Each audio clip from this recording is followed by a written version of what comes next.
ঠিক আছে, কাজী নজরুল ইসলাম 1899 খ্রিস্টাব্দে জন্মগ্রহণ করেন, 25 মে জন্ম তারিখ। ঠিক আছে, হ্যাঁ শিখা শেষ।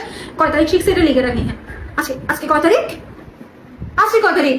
কি রে আমার তো মনে করতেছে না। আজকে কয় তারিখ? এখানে কাজী নজরুল ইসলামের জন্ম মনে করতেছে, রবীন্দ্রনাথের জন্ম। ঠিক আছে, হ্যাঁ জসীমউদ্দৌলার জন্ম, এটা ঠিক আছে। তারিখ কেন মনে করতেছে না আজকে? ঠিক আছে, তারিখ মনে করতেছে না থাকা। আমি আমার নামের অক্ষরটা লিখে রাখি। আমার নাম কি? হ্যাঁ, আমার নাম মনে করতেছে না।